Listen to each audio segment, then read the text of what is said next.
Chapter 1. A pattern emerges. Eerily life, first victim, and missed warning signs.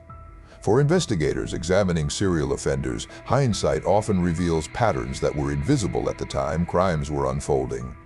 In the case of Joel Rifkin, the individual who would later become known as one of New York's most prolific modern-era serial offenders, those patterns were rooted in long-standing personal struggles, social isolation, and an emerging fantasy life that quietly intensified for years before his crimes were formally recognized. Rifkin's name would not become widely familiar to the public, but within the realm of criminal investigation and behavioral analysis, his case ultimately became a textbook example of how difficult it can be to identify an offender who operates at the margins of society yet hides in plain sight. Rifkin was born in 1959 and grew up in East Meadow, New York, a suburban community on Long Island. He struggled from an early age with academic challenges and chronic social exclusion. Classmates often recalled him as the student who never seemed to fit in. He was not regarded as dangerous, rather, he was perceived as awkward, introverted, and unable to connect with peers. These formative experiences are significant not because they predict criminal behavior on their own. Thousands of young people endure similar environments without developing violent tendencies, but because they formed the early emotional framework through which Rifkin viewed himself and the world. Isolation, frustration, and a sense of inadequacy compounded as he entered adulthood. While Rifkin never excelled academically, he showed aptitude for physical tasks, particularly landscaping. He expressed interest in turning that skill into a career, and his family supported this ambition.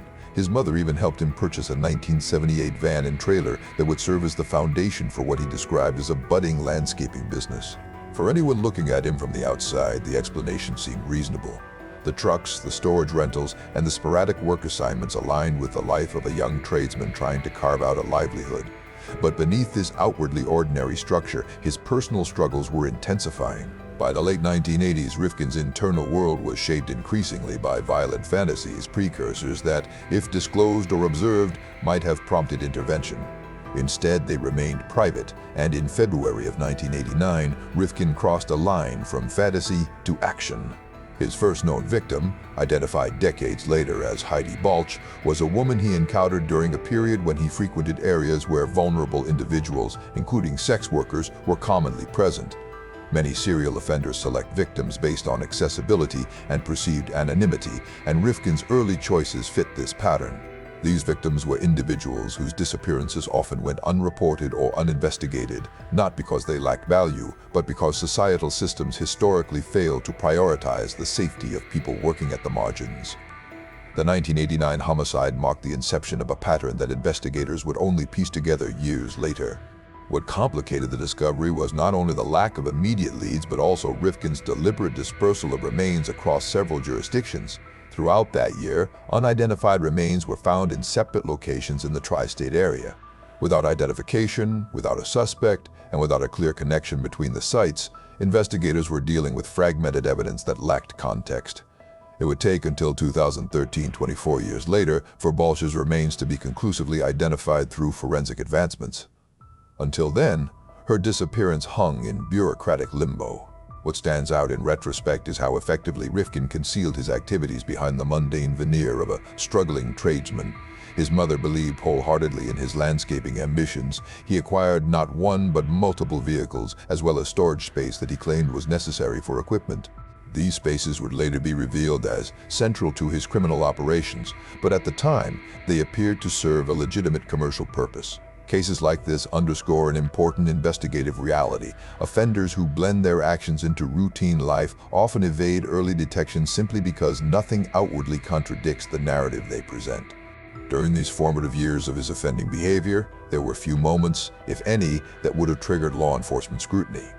Rifkin did not have a violent criminal record. He did not draw attention from neighbors. He operated in environments where victims were both geographically and socially disconnected from mainstream systems of protection. The anonymity surrounding these individuals, combined with the lack of interagency coordination at the time, allowed his pattern to evolve quietly. Chapter 1 closes on this pivotal truth. Before investigators even knew they were dealing with a serial offender, Rifkin had already begun shaping a methodology that would continue for years. The early warning signs were scattered, subtle, and not yet recognized for what they were. Only with the benefit of hindsight and the tragic accumulation of later evidence could the pattern be fully understood. Chapter 2. Hidden in plain sight. Modus operandi, storage units, and behavioral escalation, 1989-1992. By the early 1990s, Joel Rifkin had developed a pattern of behavior that reflected both opportunity and increasing confidence. His initial homicide in 1989 had not attracted significant investigative momentum, largely due to the disjointed discovery of unidentified remains and the absence of a clear suspect. This lack of immediate consequence emboldened him. For many serial offenders, the absence of detection is interpreted not as good fortune, but as validation, a psychological reinforcement that their actions are controllable, repeatable, and unlikely to be intercepted. Rifkin, operating quietly within the dense urban-suburban landscape of New York, exemplified this phenomenon. The years following his first known crime saw Rifkin refine a modus operandi that centered on several consistent elements: the selection of vulnerable victims, the use of vehicles to transport them and later to transport remains, and the utilization of storage spaces under the guise of a legitimate landscaping operation. Each of these components served dual functions. They enabled his crimes, but they also masked them within the routines of everyday labor. Rifkin's choices were not sophisticated in a traditional tactical sense, rather they were effective because they appeared ordinary. In May of 1991, Barbara Jacobs became one of the early victims in this escalating pattern. Her death, like others during this period, illuminated a recurring investigative challenge. Rifkin frequently encountered individuals whose disappearances were slow to be reported or were not prioritized due to structural biases within the criminal justice system. Sex workers, individuals experiencing addiction, and people in unstable housing situations often lacked strong institutional advocates. Their absences were sometimes noticed only after long delays, by which time critical investigative windows had already closed. Rifkin exploited these systemic gaps, and each unconnected case further obscured the emerging pattern. The disposal methods used during this phase also indicated an evolving operational comfort. Rifkin employed a variety of strategies, including leaving remains near waterways, placing them in containers, or dispersing them over multiple locations. While his actions were not driven by forensic sophistication, they complicated the investigative landscape. When unidentified remains are recovered in different jurisdictions, linkage analysis becomes far more difficult. Agencies working separate cases may not immediately recognize commonalities, especially when evidence is sparse or when victims remain unnamed. Rifkin benefited from this fragmentation. It was around late 1991 that he acquired 4 55-gallon steel drums, ostensibly for his landscaping business. In reality, these containers were repurposed as part of his concealment strategy. Their purchase did not attract suspicion. Large containers are a normal procurement for contractors and groundskeeping professionals. The containers allowed him to transport and dispose of remains in a manner that minimized visibility and reduced the likelihood that passers-by would stumble upon a crime scene.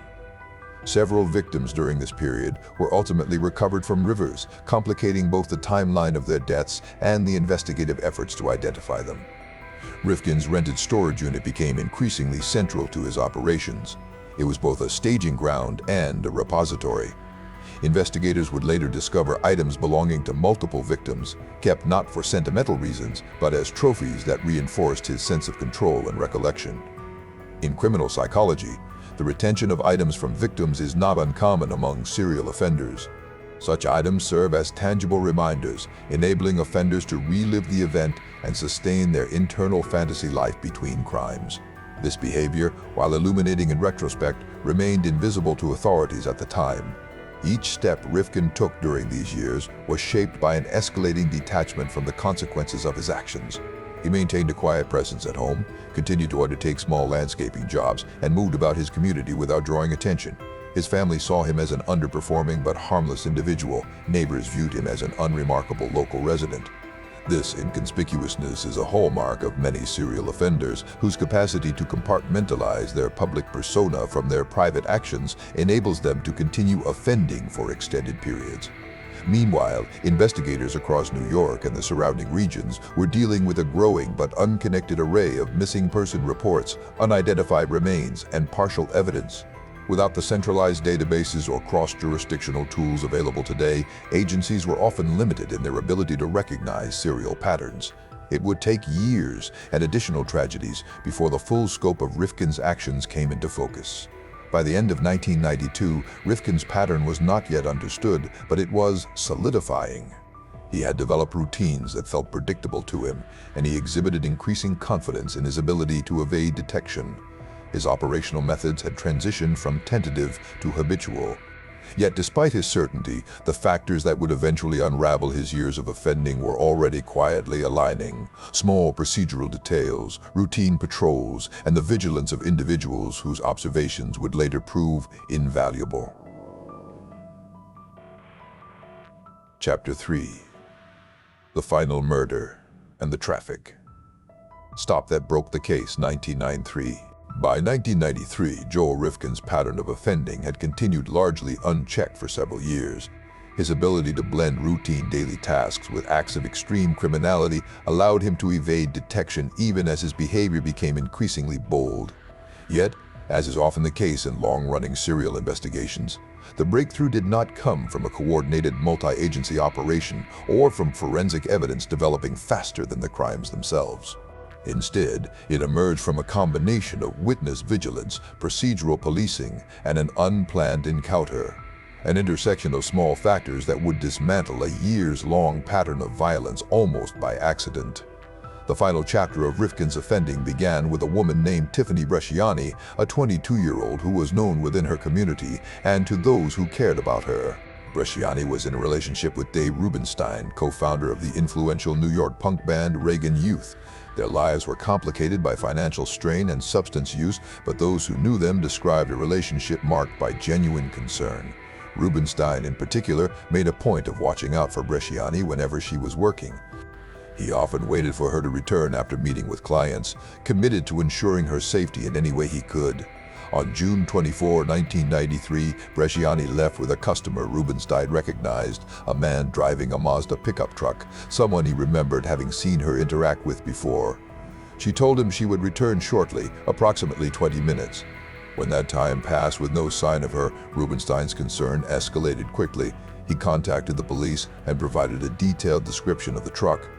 In many investigations, such first-hand, timely reporting becomes crucial. It creates a starting point, a tangible lead. However, even with this information, authorities did not yet have the tools necessary to immediately identify Rifkin or predict the outcome that was already unfolding. Rifkin had taken Bresciani to his storage unit and, consistent with his prior methods, attempted to conceal evidence while planning a delayed disposal. Over the following days, he kept her remains hidden beneath a tarp in the back of his vehicle. His plan was to transport her body and conceal it at a later time, a familiar pattern in his operational cycle. But Rifkin made a mistake, not in his method of concealment, but in a detail far more mundane, driving a vehicle without a license plate. On June 28, 1993, 4 days after Bresciani's disappearance, 2 New York State troopers noticed the unmarked pickup while conducting routine highway patrol. There was no advanced surveillance, no targeted operation. It was simply a procedural stop prompted by a traffic violation. When the troopers attempted to pull him over, Rifkin tried to flee, initiating a brief chase that ended when he lost control of the vehicle and crashed into a utility pole in Mineola, Long Island. During the interaction that followed, officers detected the odor from the back of the truck and noticed the tarp. Upon inspection, they discovered Bresciani's remains.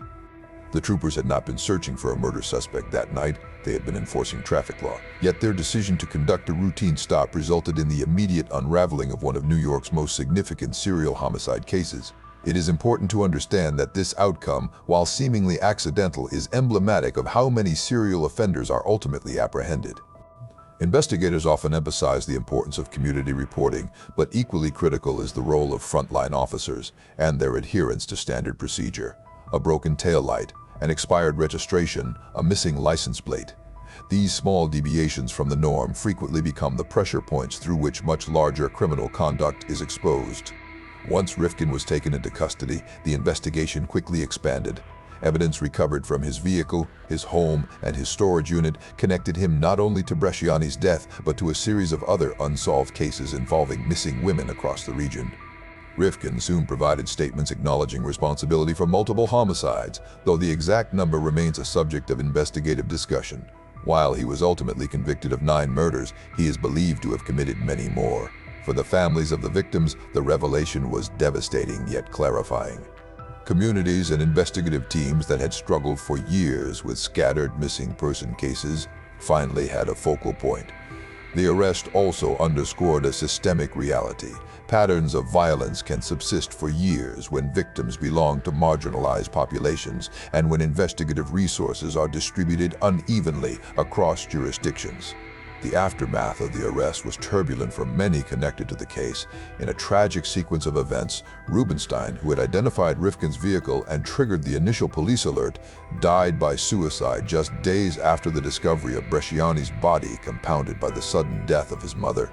His loss stands as a reminder that violent crime affects far more than the individuals directly involved. It radiates outward, altering the lives of families, friends, and entire communities. In the end, Rifkin's capture was not the result of an elaborate sting operation, but of everyday law enforcement diligence. It marked the definitive end of his years of offending and the beginning of a complex prosecution that would reveal the full scope of his actions. The evidence uncovered across multiple crime scenes, storage units, and interviews established a clear pattern of behavior linking Rifkin to a series of homicides committed between 1989 and 1993. While he ultimately stood trial for 9 murders, his own statements and the number of unidentified victims suggested that the true toll was likely higher.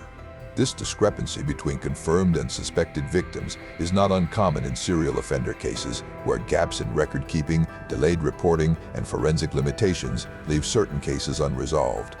Rifkin's legal proceedings became a matter of both public and professional scrutiny. In 1994, he was convicted on 9 counts of second-degree murder and received a cumulative sentence of 23 years to life, effectively ensuring that he would spend the remainder of his life in state custody. The severity of the sentence reflected both the gravity of the crimes and the judge's acknowledgement of the long-term trauma inflicted on numerous families and communities. Even though Rifkin's crimes spanned multiple jurisdictions, the state of New York consolidated charges in a manner that avoided redundant trials, allowing for a more efficient legal process while still acknowledging each victim. During the trial, prosecutors and psychological experts examined Rifkin's motivations. He explicitly described a pattern of psychosexual sadism, a term used in forensic psychology to classify offenders whose criminal behavior is entwined with fantasies involving control, domination, and violence. While not all individuals with such fantasies become violent offenders, those who do often follow an escalating trajectory. In Rifkin's case, this manifested as increasing confidence, reduced hesitation, and a progressively structured method of offending. Psychological assessments indicated that his crimes were not impulsive, but instead aligned with a long-term internal narrative that he reinforced through planning, ritualistic behavior, and the collection of personal items from victims. Rifkin also referenced early obsessions with violent imagery, including scenes from films such as Alfred Hitchcock's Frenzy. Though media influences alone do not produce violent offenders, they can shape an existing fantasy framework for individuals already predisposed to deviant internal narratives. Experts involved in the case emphasized that Rifkin's fixation did not cause his crimes, but served as a symbolic reinforcement for his underlying compulsions.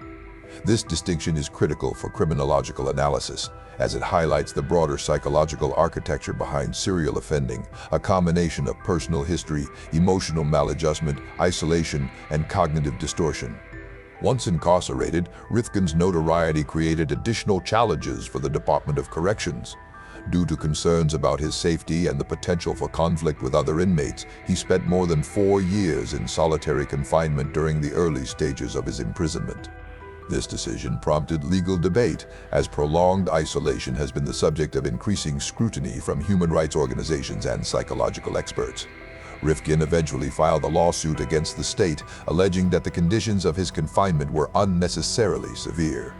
While the case drew attention to broader issues surrounding solitary confinement, it did not fundamentally alter his custodial circumstances. He was eventually transferred to the Clinton Correctional Facility in Dannemora, where he remains today. Despite his status as a convicted serial offender, Rifkin has occasionally been contacted by journalists and newspapers for commentary on other unsolved homicides in the Long Island area. In 2011, he offered speculative remarks regarding the then unidentified Craigslist Ripper, suggesting the offender might be someone with occupational familiarity with the region's geography, such as a landscaper or contractor. Whether this was an informed observation or simply a projection of his own history remains unclear, but the comment demonstrated how cases involving multiple victims often draw attention to past offenders who operated in similar geographic or behavioral patterns. The broader impact of Rifkin's case on investigative practices is rooted in its lessons regarding jurisdictional fragmentation.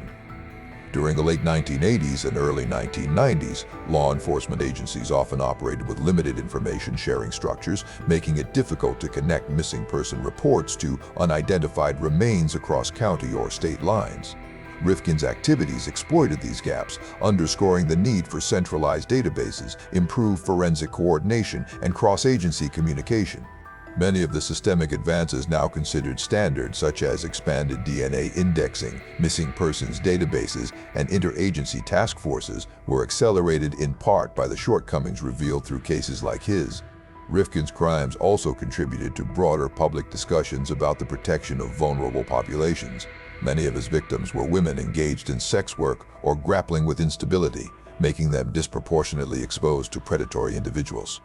Modern investigative frameworks have since strengthened protocols for tracking missing persons in these communities, emphasizing that the absence of immediate reporting does not diminish investigative urgency or victim significance. In the final analysis, Joel Rifkin's case stands as a stark illustration of how a serial offender can operate for years in densely populated areas without immediate detection, simply by blending into routine environments and exploiting systemic blind spots. His conviction closed an extended period of uncertainty for many families, but it also catalyzed advancements in investigative methodology that continue to shape law enforcement today.